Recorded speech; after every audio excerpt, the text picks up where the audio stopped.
I first became interested in vegetarianism when I was in high school. I learned about factory farms, and about the same time I was learning about Gandhian philosophy. I took a world religions class in high school, and I became vegetarian. And then after I graduated, I was at the University of Delaware, and there is a national nonprofit called Farm Sanctuary, which first began in Wilmington, Delaware. Someone donated them a brownstone in downtown Wilmington.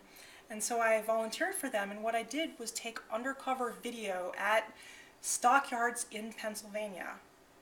And what I saw, disturbed me so greatly that I decided to become vegan.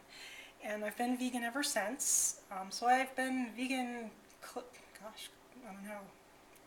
It was probably around 1987, so what is that, 23 years? It's hard to remember sometimes. I wouldn't even know what to do with non-vegan food anymore. And so I spent a year and a half teaching myself how to cook because I did not know how to cook before I became vegan. And then when I moved out here in the early 90s, I became very interested in learning what grew here.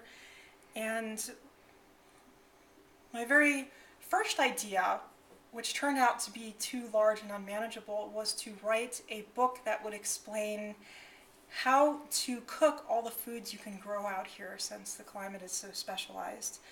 But as I began to delve into the writing, I realized I have several books here. This could take years, and so I decided to break it down into several categories. And at the time, in 1996, well, it's kind of a funny story. At the time, I did not have a computer, I did not have a word processor, I had a typewriter. And I was living a very low-income life, recent college graduate, and I actually found a word processor in the dumpster that someone had thrown out because they thought it didn't work, and it turned out that 15 minutes of tinkering made it work. And so within a week, I thought, I can start writing a book now. Talk about recycling. Because I like that. Oh, yes. Lots of items in this house are found objects, shall we say? Found objects from dumpster diving, yes. Being in a university town is very good for dumpster diving. And I decided to focus on growing food at first, simply because there was nothing written at that time specifically for this bioregion, for the high altitude Southwest. And so the book was called Growing Food in the Southwest Mountains, and it has gone through several editions. This is the latest edition, published in 2002. And you said it's available on Amazon. It's available on Amazon and through your website, which I'll give. LisaRayner.com.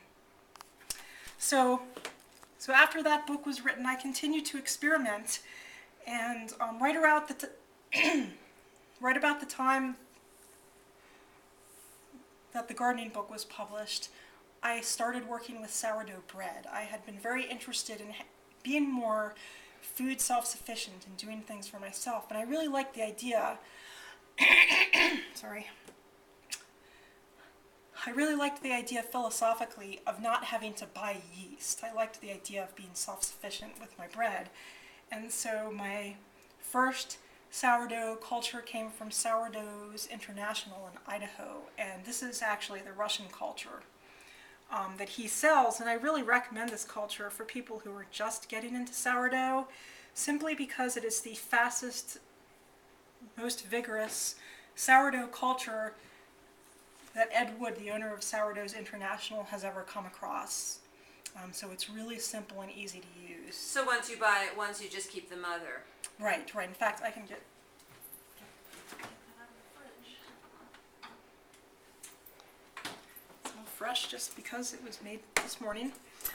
And so you can just keep a small portion of the yeast yes, each yeah. time and this add is all you need. Water, is it? And some flour? What I do is I take it out the evening before and I feed it with water and flour, and I feed it another time just before I go to bed, and then in the morning I feed it a third time, and it's so fast that it reaches peak level of activity in about an hour and a half, which is very unusual for a sourdough. And so then I knead the dough, and for about a decade I was a pretty amateurish bread baker, I would say.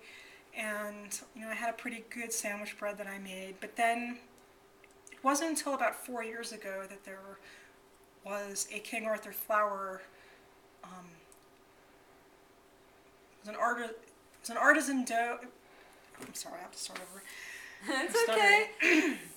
King Arthur is so available Yeah, now. yeah, they are. Yeah. They were doing workshops across the country, and it was a free workshop on artisan bread baking. And so I Oh. attended that, and that's where I learned about the water percentage, how important the hydration level is to the type of dough. And so they didn't really explain how to do it with sourdough. They just said you could, and so I had to do my own experiments, and I spent a couple of years experimenting with my cultures. And then I started teaching sourdough bread baking, and I realized, I really, really like this subject. I really like delving into the details. Oh, I should write another book. So that's how my book Wild Bread happened, and this is my latest book, published in 2009. Why don't you hold that up, Lisa? And would that be kind of specific to high altitude baking? Or? No, it wouldn't. I can't say for sure, since all my bread baking experience is at 7,000 feet, which is rather unusual. But basically, the atmospheric pressure is lower, so bread actually rises faster and better up here. Oh, that's the main difference. Mm-hmm. But the timings in terms of the baking in the oven, well, people very similar, Uh-huh. simply because it's dry baking. It's a dry temperature. But the rising may take a little bit longer than your book says. Is that right? At sea level, it may take a little bit longer, but with sourdoughs, you really need to get to know your sourdough culture. So my book doesn't actually give specific times. I do talk about my Russian culture, and then I also have a King Arthur flour culture that takes about double the time between feedings. Have you experimented at all with this very popular no-knead bread? Yes, I have, but actually I'm kind of puzzled by it. While I can do it, I find basic artisan bread baking so easy. I don't understand why people can't hand 5 minutes of kneading, because literally artisan bread is very wet. So it's not like kneading regular bread, and I find regular bread easy to knead too, but I really like the experience of working with my hands, and I do not have a food processor, so everything is done by hand around here. And would you tell us a little bit about your grinder, please? Do you grind your flour fresh each time before you make the bread? Yes, I sure do. This is a Layman's whole wheat flour grinder. I can show you some flour. And you have wheat berries in there now? I do. I can even It looks actually almost like kamut in there. But then it's not. It's regular hard wheat, actually. Okay. And so it's pretty simple.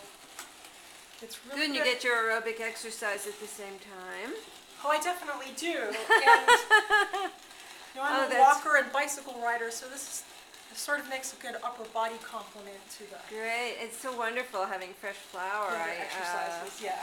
Do you just grind it to as you need it? I mean, yes. When you have extra, do you freeze it or?